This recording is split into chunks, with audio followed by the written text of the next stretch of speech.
Salve galera, e aí, tudo bem? Aqui é o professor Fernando falando e hoje nós teremos a aula 25 que fala sobre função logarítmica. E atenção para o seguinte compilado de vídeos.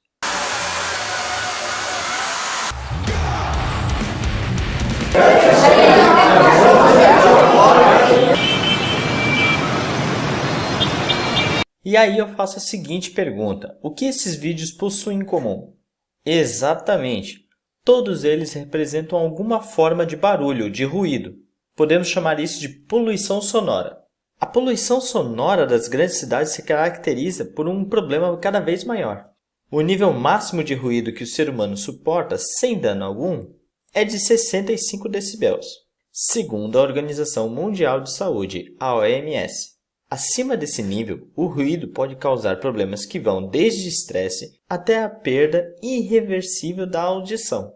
A orelha humana percebe sons que variam de 10 na menos 12 watts por metro quadrado de intensidade, o limiar da audição, até 1 watt por metro quadrado de intensidade, que é o limiar da dor. O nível sonoro beta, comumente medido em decibéis, dB, é definido por beta igual a 10 vezes o log de I sobre I0.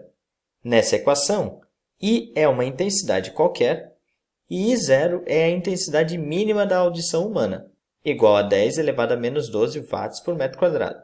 No SI, a unidade de nível sonoro é o Bell, em homenagem ao Alexander Graham Bell. Esse mesmo, o mesmo inventor do telefone. No entanto, utilizamos na prática um submúltiplo dele, o decibel, que corresponde à 10ª parte do Bell, ou seja, um Bell igual a 10 decibéis. Vamos então pegar essa expressão e calcular o nível de decibel para cada um desses limiar da orelha humana. Fazendo I igual a 10 elevado a menos 12, temos que o beta é igual a 10 vezes o log do próprio 10 elevado a menos 12 sobre o 10 elevado a menos 12, que era o I0 definido na própria expressão. Ou seja, 10 vezes o log de 1. Como o log de 1 é 0, teremos 10 vezes 0, que é igual a 0. Portanto, o limite mais baixo da audição humana está a 0 decibel. E assim poderíamos ir calculando, cada vez multiplicando o valor de I por 10. No caso, podemos fazer para I igual a 10 elevado a menos 11. O que vai diferenciar é que agora não vai dar log de 1, e sim log de 10. E como log de 10 é igual a 1, teremos 10 vezes 1 igual a 10.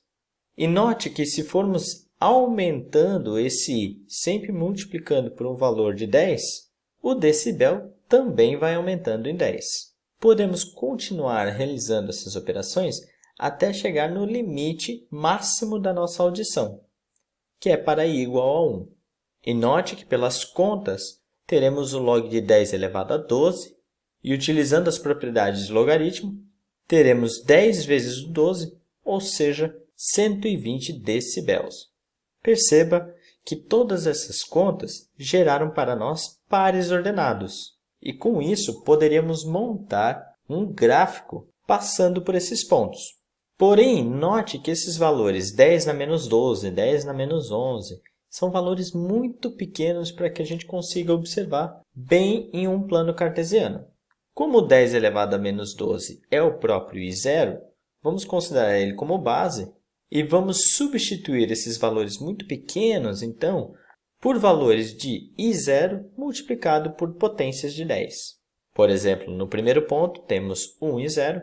Já no segundo ponto, como é 10 elevado a menos 11, isso é equivalente ao I0 multiplicado uma vez por 10. No terceiro ponto, o 10 elevado a menos 10 é equivalente ao I0 multiplicado duas vezes por 10, ou seja, por 10 ao quadrado.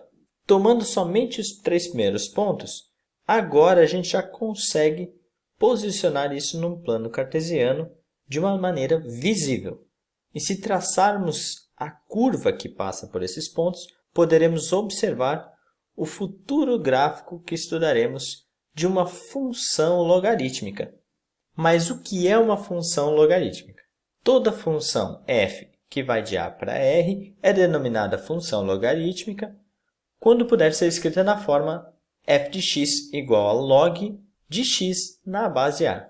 Note que essa base a pode ser um número real desde que ele seja maior que zero e diferente de 1. Como exemplos, poderíamos ter a f de x igual a log de x na base 2, log de x na base 1/2, ou ainda a própria ln de x, que é o log de base e. Assim como nas funções exponenciais, também poderíamos pensar em composições de funções, ou seja, poderíamos começar a somar ou multiplicar valores sobre esse x, o que tornaria a função um pouquinho diferente. Não é a nossa intenção por enquanto, vamos estudar apenas a expressão básica da função logarítmica. Vamos estudar dois exemplos. O primeiro é a f de x igual a log de x na base 2. Para construir o gráfico dessa função, vamos utilizar uma tabela com os seguintes valores de x: 1/8, 1/4, 1/2, 1, 2, 4 e 8. Aqui eu sugiro que você pause o vídeo para poder analisar mais tranquilamente as contas que foram realizadas. E essa tabela vai gerar para a gente vários pares ordenados para que a gente coloque-os no plano cartesiano. Tomando somente a última coluna da nossa tabela, que possui os pares ordenados, posicionamos os pontos no plano cartesiano e já é possível perceber o comportamento do gráfico. Basta agora a gente traçar a curva que passa por esses pontos. E assim teremos o gráfico da função logarítmica log de x na base 2. O segundo exemplo que eu quero fazer é a função f de x igual a log de x na base 1/2. De maneira similar, vamos tomar uma tabela com os mesmos valores 1/8, 1/4, 1/2, 1, 2, 4 e 8. E novamente eu sugiro que você pause o vídeo para que você possa analisar as contas com mais atenção. Dessas contas, obtemos a última coluna com os pares ordenados. Esses pares ordenados servirão para posicionarmos os pontos no plano cartesiano. E traçando a curva que passa por esses pontos, você pode reparar que agora ela possui um comportamento diferente do exemplo anterior. E essa é uma primeira observação que queremos fazer. Eu coloquei nesse plano cartesiano agora as duas curvas de funções que realizamos nos exemplos anteriores. Note o número da base. Na primeira função, a base era 2, ou seja, um número maior que 1. Já na segunda função, a base era 1/2, um número que é menor que 1, mas que ao mesmo tempo é maior que 0.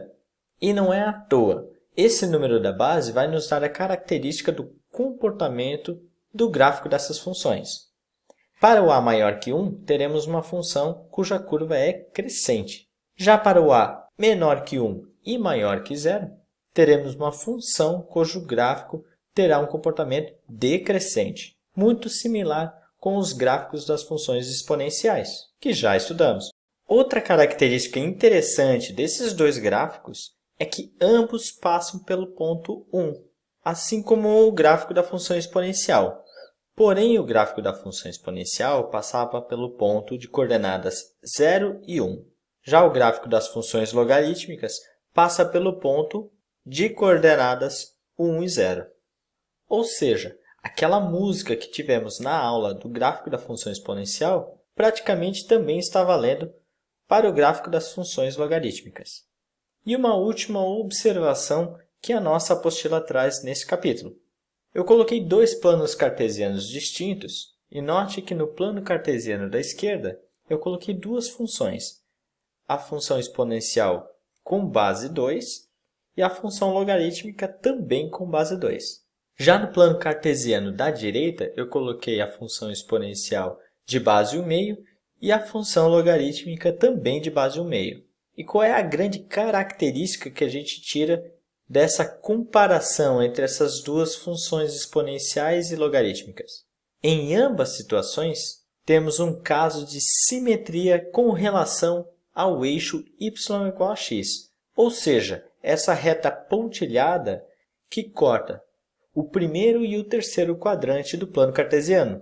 Em outras palavras, podemos perceber que a função 2 elevado a x é simétrica à função logarítmica log de x na base 2, ou seja, uma é o espelhamento da outra com relação a essa reta. E de forma análoga, a função meio elevado a x é simétrica à função log de x na base 1/2. Em outras palavras, podemos dizer que a função logarítmica é a função inversa da função exponencial. mas isso talvez seja assunto para vocês verem com mais calma nos próximos anos. Fechou, galera? Então é isso. Partiu exercitar. Façam uma leitura do capítulo referência da apostila e eu vou pedir que vocês resolvam os exercícios. O 1 da página 18 e os exercícios do 4 ao 7 da página 19. Anotem suas dúvidas para que a gente possa saná-las numa próxima live. No mais, um grande beijo, um abraço e até a próxima. Tchau!